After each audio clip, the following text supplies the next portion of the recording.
Hello guys, my name is Peter and I will be talking about resources and capabilities today. Um, this topic is part of a broader view of the firm, sometimes called the resource-based view of the firm, and it also links to a big stream of research in strategic management called organizational capabilities or dynamic capabilities. So we'll start with talking about resources, and then we'll end up with talking a bit about organizational capabilities. The picture you see is of a Boeing airplane, and we'll try to also link a bit to an example of Boeing and to what degree its resources and capabilities are ensuring its sustainable competitive advantage, something that is a point of developing resources and capabilities and of the resource-based view.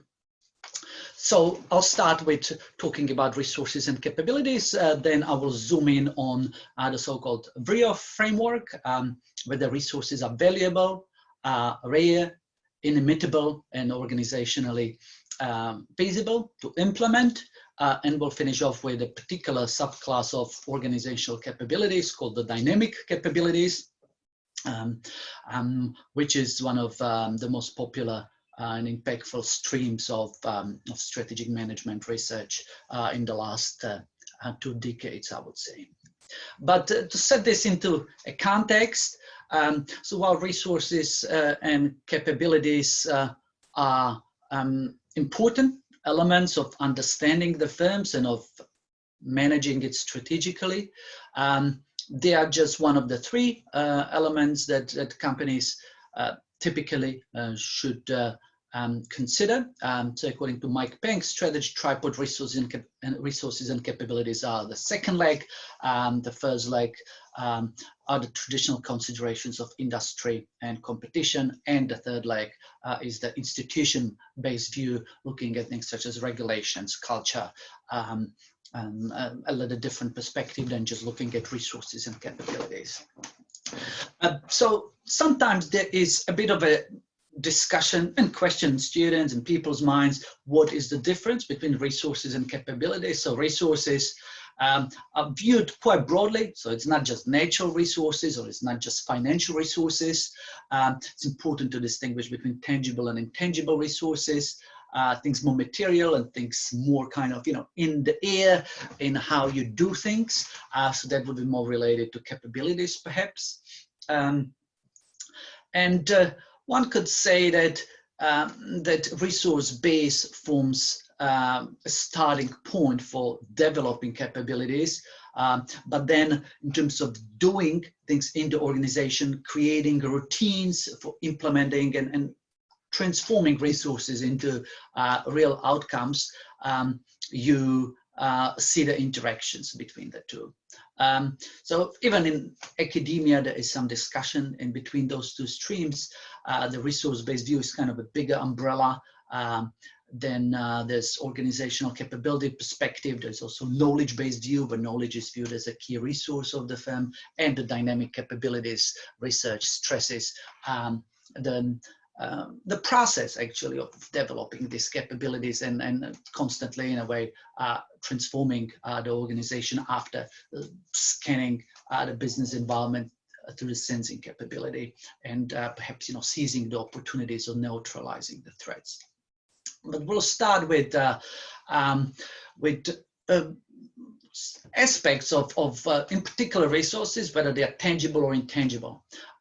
So that relates to kind of moving from a traditional view of economies and firms being successful because of tangible resources such as oil or capital goods, to actually moving a little bit beyond that and trying to develop some of the soft skills, management, marketing, R&D, branding, the ways of creating routines in the organization that would make the organization nimble and competitive.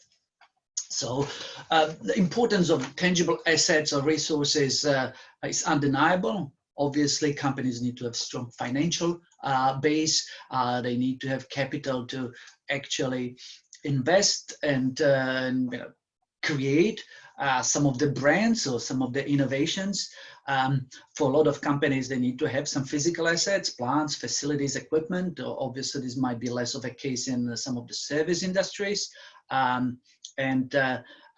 Sometimes even companies such as hotels in the hospitality industry do not actually own the physical facilities. They focus on more on kind of the managing side of the hotel business, and there's real estate investors that actually own the facilities. But somebody has to own the physical resources. And some of these are a bit in between. So say software, databases, depends whether you look at accounting definition. This software is not a hard thing that you can touch with your hand, really.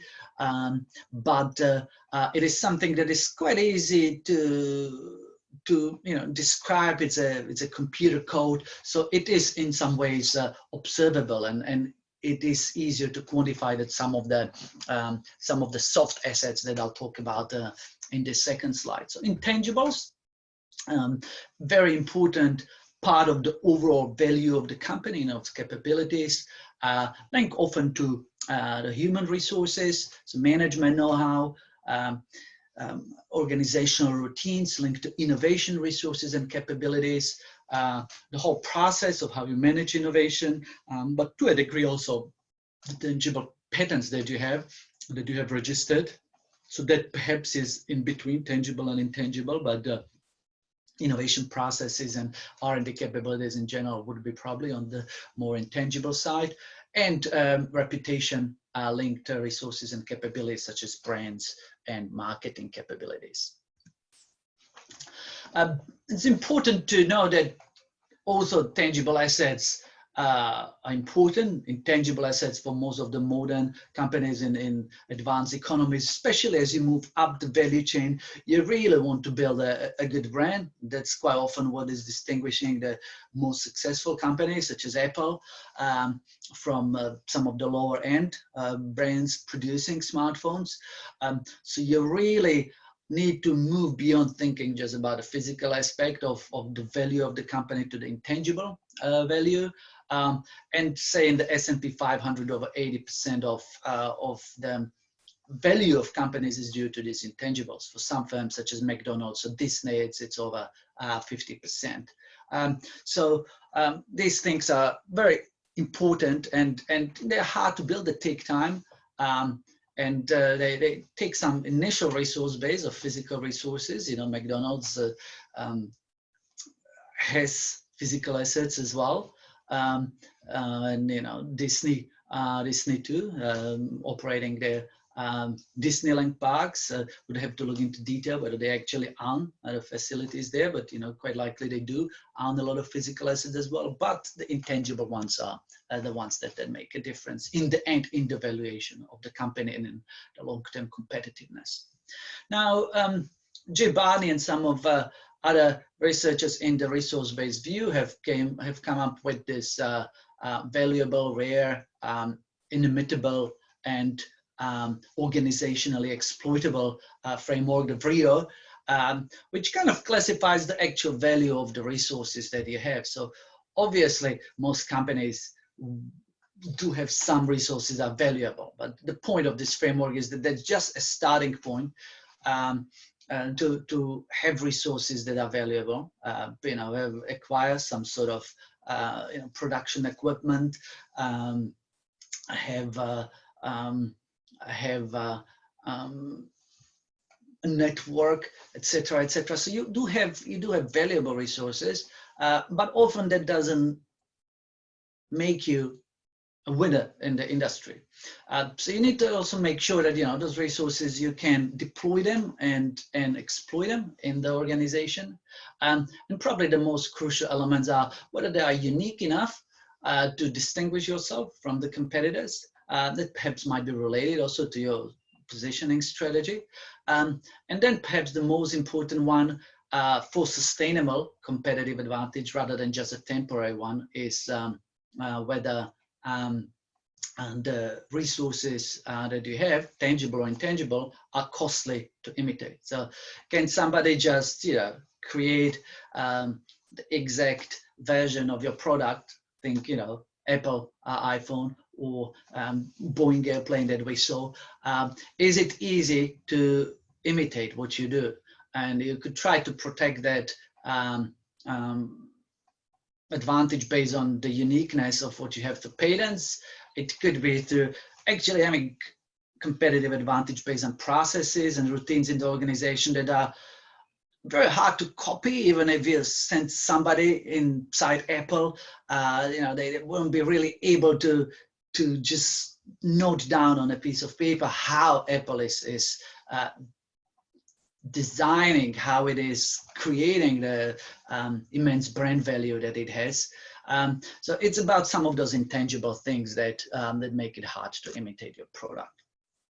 I mentioned Apple. Another example would be Boeing, but here, perhaps we have a bit of a question: to what degree we see their products to be hard to imitate, and the capabilities and resources to be really inimitable. Company like Boeing could come up with an innovation such as the little tipped wings that you see, that have been partly influenced by, even live creatures such as albatrosses. It's called biomimetic innovation. So the engineers put a lot of hard work into creating this, but then some other company will, such as Boeing or competitors in other countries, could to a degree learn by hiring engineers from Boeing, or even just observing and kind of disassembling the product, reverse engineering. They could imitate, and if there's something that really captures consumers' attention, the competitors usually are not too far from imitating. So an example here, we do have a duopoly in the airline industry. Obviously, this industry takes a lot of financial resources, a lot of physical capital investments. So this really requires scale. That's why we don't have companies from small countries kind of dominating in this industry. Even Europeans with Airbus had to join forces for the whole European Union, with distributed parts of the production chain for Airbus, from Spain to Germany to France and the UK. But China, for example, has been quite ambitious in developing its own jumbo jet airplanes. And while this was just a model a couple of years ago, by now Comac, the Chinese company producing airplanes, had triple-digit orders, in particular in Southeast Asia and in the whole market of China as well. So the question is to what degree the Boeing's unique, say, wing tip design can or cannot be copied. What is the real competitive advantage in terms of inimitability of your resources? And even going back to Joseph Schumpeter and his theory of creative destruction, you never have sustained competitive advantage. I would say, it's always to a degree temporary, and to have a sustainable competitive advantage, you need to be reinventing yourself and expecting that the competitors will come after you, and that nothing is to be taken for granted forever. So I'll finish off this mini lecture with a bit of an exposition of dynamic capabilities. So that's part of the resource-based view, but increasingly it's also a separate tradition of research on organizational capabilities. It does stress some of the same issues as the resource-based view in terms of developing something that's idiosyncratic, something that's different, something that makes your company's approach unique and creates a specific image in customers' mind. Capabilities are more about verbs rather than the noun, so it's not about what you have, but what you do and how you do it. The three kind of key elements of the dynamic capabilities are sensing, seizing, and transformation, or transforming, if you wanted to have a verb. These are quite intuitive, so in a way, linked even to say the SWOT framework, first looking at sensing external opportunities and threats, assessing the external environment for those, then actually being very nimble and agile in seizing the right opportunities and neutralizing some of the more potent threats. So far so good, quite basic. And then I would say the most sophisticated element of the framework is the transforming. That links less to external and more to internal in terms of culture, systems and business models, and kind of implementing organizational routines that will put in place the actual seizing of opportunities. It also links to constant reinventing of companies necessary to actually defend themselves against competitors. Maybe a last point, the transforming element is increasingly now also linked to something a lot of consulting companies are pushing and a lot of companies are considering in today's kind of digital world. So a transformation could be also digital transformation. It could have different forms and shapes. And there are a lot of efforts for a lot of companies to actually kind of catch up with the rise of e-commerce and new trends such as AI and Industry 4.0. So this is one element how actually tangibly companies are doing work on implementing dynamic capabilities in digital transformation. So I'll stop here. If you're interested in more insights and analysis and a review of some of these core concepts in resources and capabilities, you can look at my free ebook, International Business and Global Strategy, or some of these topics are covered in more depth in my other textbooks, such as Global Strategy and Contemporary International Business in the Asia Pacific region.